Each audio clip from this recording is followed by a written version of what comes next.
pasal 310 dan 311 KUHP.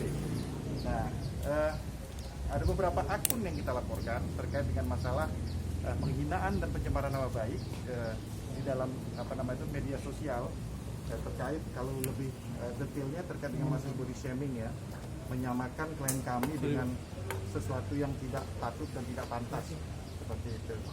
Jadi pada hari ini klien kami setelah sehari sebelumnya berkonsultasi dengan kami, merampungkan proses laporan polisinya. Nah, perlu diketahui bahwa dugaan tindak pidana itu terjadi di dalam akun Instagramnya milik suami dari Mbak Heni, yaitu saudara RR atau Van ya, RR. Nah, yang patut kami sayangkan dalam narasi atau penghinaan tersebut, saudara RR ternyata ikut mengomentari. Ya, nah ini memang kami minta juga kepada penyidik untuk nantinya memeriksa dan mengusut lebih lanjut apa maksud dan tujuan daripada saudara RR tersebut mengomentari hal tersebut, ya kan? Nah ini ya potensinya bisa jadi saksi atau malah bisa ditingkatkan lebih daripada itu. Tapi kita menunggu proses dari pihak kepolisian lebih lanjutnya seperti itu. Nah mungkin dari saya situ, dari Pak Insang mungkin ada yang pengen disampaikan? Bang, izin Bang, terlapornya berarti ada 2 Bang, atau termasuk RR terlapornya atau seperti apa? RR belum kita jadikan sebagai terlapor, kita baru laporkan beberapa akun. Jadi kita menunggu dan kita menghormati sebenarnya proses dengan azas praduga tak bersalah. Apakah saudara RR nanti layak untuk dijadikan sebagai saksi saja atau ditingkatkan lebih daripada itu? Makanya kita tetap menjunjung azas praduga tak bersalah seperti itu. Jadi intinya RR ada tudingan ikut memberikan penghinaan ya Bang ya? Ya, kita lihat lebih lanjut lah dalam proses penyidikannya nanti ya. Apa Abang melihat ada sebuah konspirasi Bang di sini Bang untuk menjatuhkan klien Abang? Ya sebenarnya kalau kita menduga-duga ya boleh-boleh saja kita menduga hal tersebut. Karena kalau kita mau melihat kepada akun yang mengomentari hal tersebut, itu akunnya ternyata kosong atau akun bodong. Kalau kata orang akun fake atau akun bodong seperti itu. Namanya siapa Bang? Siapa yang membuat? Ya kita harus telusuri lebih lanjut. Ya. Ini nama akunnya Keila 9898. Dia melakukan body shaming? Ya, body shaming terhadap klien kami. Nah, RR-nya body shaming-nya gimana Bang? Body shaming-nya gimana? Iya, ikut mengomentarinya. Mungkin dilanjutkan?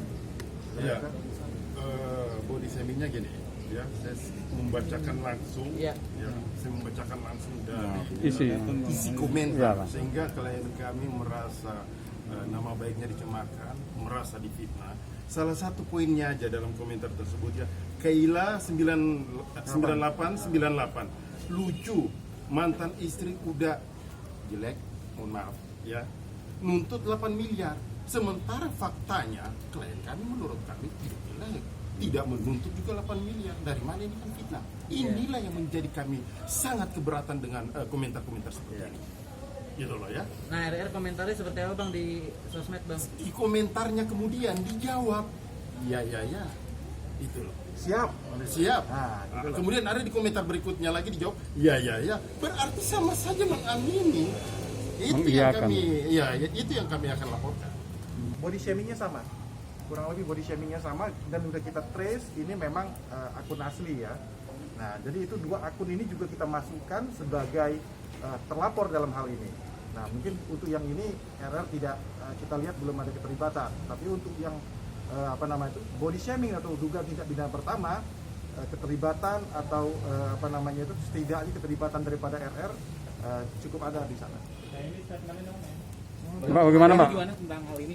Kalau saya pribadi sih, maksudnya saya kan ya masih udah sama beliau berdua kan, sama abang-abang saya udah konsultasi ya, dan saya juga kan masih jatuhnya istri ya, belum ketuk palu ya. Di situ sih saya menyayangkan aja sih kenapa dia jawab juga gitu, itu aja sih. Dan saya kan punya keluarga juga, saya nggak pernah jahat sama dia. Teman-teman media tahu sendirilah kayak gitu, maksudnya sedih aja sih saya, maksudnya kok tega sih kayak gitu sih. Itu aja sih, selama ini kan saya sama dia seperti apalah kayak gitu. Menyangka nggak? Ya saya nggak pernah nyangka lah, manusia itu kan apa ya, dia cuma janji aja kan, cuma mulutnya aja gitu kan, tapi buktinya kayak gini. Ya udah, saya harus menindak lanjuti lagi, dan saya alhamdulillah didukung sama lawyer saya gitu, dan keluarga saya juga dukung, jadi saya berani fight lah. Mbak, tapi ada komunikasi nggak, Mbak? Maksudnya udah komunikasi dengan Rio Revan nggak? Oh, enggak. Kenapa sih kamu komentar saya seperti udah itu? nggak pernah berkomunikasi lagi sama dia. Terkait isu yang nuntut 8 miliar itu benar emang? Enggak. Nah itu juga yang perlu kita klarifikasi. Kan ada dua nih, ya, satu penghinaan pencemaran nama baik dan satu fitnah. Akun tersebut menyatakan bahwa klien kami Henny ini melakukan tuntutan sebesar 8 miliar. Pertanyaannya dan faktanya, why not juga kalau kita tuntut 8 miliar gitu. Tapi faktanya kita juga nggak tuntut segitu. 4M ya, 4M, dan itu hal yang wajar sama sekali untuk nafkah mut'ah dan idah yang dimintakan oleh seorang istri. Saya ingin mewakili perasaan daripada seorang istri, bagaimana coba perasaannya daripada klien kami ini nungguin suami, ya kan, selama dalam penjara. Selepas dia keluar dari penjara, dengan setia dia nungguin, membiayai diri sendiri, membiayai suaminya di dalam. Keluar dari penjara, hadiahnya apa? Hadiahnya adalah gugatan cerai. Nggak sampai di situ saja, gitu loh. Ketika ada beberapa akun yang ikut melakukan penghinaan terhadap istrinya, ya kan, beliau bukannya malah membela, ya, bukan malah mengklarifikasi, malah makin ngompor-ngomporin atau mengiyakan. Ini kan gimana coba perasaan seorang istri, seorang wanita seperti itu? Bang, angka itu keluar dari mana, Bang? Ya, itu yang pertama kali dicuatkan. Itu konteksnya adalah persidangan di pengadilan agama, dan mohon maaf karena di persidangannya tertutup, kita nggak bisa omongin sekarang. Itu ada norma yang harus kita, dan azas yang harus kita taati. Oke. Ada kerugian ada atas body shaming itu? Ya pasti secara imaterial sudah pasti. Batin lah ya. Batin lah. Ya gimana sih perasaan psikologis seorang wanita? gitu loh. Kasihan Apalagi loh. betul. Menuntut maaf atau ganti rugi? Ya kalau udah pidana, ya sudah pasti masalahnya lari ke pidana lah. Kayak ini nggak ada kata maaf gitu kayak ini untuk kayak akun dan Enggak lah, saya juga kan selama rumah tangga juga kekerasan fisik, psikis gitu loh, mental, lahir, batin, saya udah maafin semua, tapi kayak begini udah cukup lah, saya kan manusia biasa. Mbak, ini Sabaran lah ya. Nah ini tuh postingannya kapan sih Mbak ini?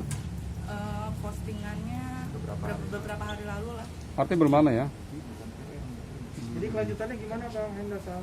Ya kelanjutannya kita ikuti proses hukumnya aja juga yang ada, karena ini kan baru kita buat laporannya, dan alhamdulillah sudah diterima laporan kita, bukti cukup, saksi dan cukup. Ya, nanti kita inikan aja ya, kita shoot ya. Nomor laporannya LP 1759/9 Romawi garis 2020 PMJ RJS. Apa Bang itu pasalnya, Bang? pasal apa itu ancaman hukumannya seperti apa, Bang? Nanti ya. Pasal 27 ayat 3 Undang-Undang Nomor 11 tahun 2008 tentang informasi dan transaksi elektronik, junto pasal 45 ayat 3 Undang-Undang Nomor 19 2016 tentang perubahan Undang-Undang ITE, junto pasal 310 dan pasal 311 KUHP. Oke Bang. Nanti ada harapan spesifik mungkin? Ya, coba ini dulu. Harapannya sih semoga nggak terjadi sama wanita lain ya. Itu aja sih, maksudnya biar saya jadi korban dan saya memperjuangkan maksudnya hak-hak saya sebagai wanita, dan semoga juga netizen ataupun haters ataupun yang maksudnya pasangan-pasangan lain bisa saling menghargai dan menghormati, biar bisa bermedsos lebih baik lagi dan bijak. Itu aja sih. Bang, stok shot itunya Bang, udah Bang. Oke. Bang, tapi Bang, Jadi gini ya, intinya gini, jadi secara mikro apa yang kita sampaikan seperti itu. Cuma secara luas, secara makro, bahwa memang harus ada aturan-aturan dan norma-norma kepatutan kita dalam bermedia sosial. Baik itu dari para pengguna, dalam arti kata objeknya yaitu para public figure, maupun netizen-netizennya gitu loh. Nggak semua isi perut atau isi kepala itu harus disampaikan. Itu kan public area, sama aja kayak kita ngomong, kalau kita ngomong kotor juga itu kan pasti sama saja, itu bukan merupakan sesuatu hal yang patut dan layak, apalagi di iklim hukum kita maupun adat istiadat kita seperti itu. Bang, nama baik ya bang. Iya, betul. Udah bang, ini stok shot itunya bang. Ini kesianan nih bang belakang saya. Ada kemungkinan apabila pengembangan nanti ke arah situ, monggo penyidik silakan. Angkat bang. Oke ya. Oke bang, angkat bang, stok shot bang. Bang, sejauh ini yang dilaporin akun bodong tadi bang ya? Iya. Ada akun bodong, ada akun real. Tahan bang. Lu bang. Agak naik. Bang naikin dikit bang. Bang ke kanan dong bang.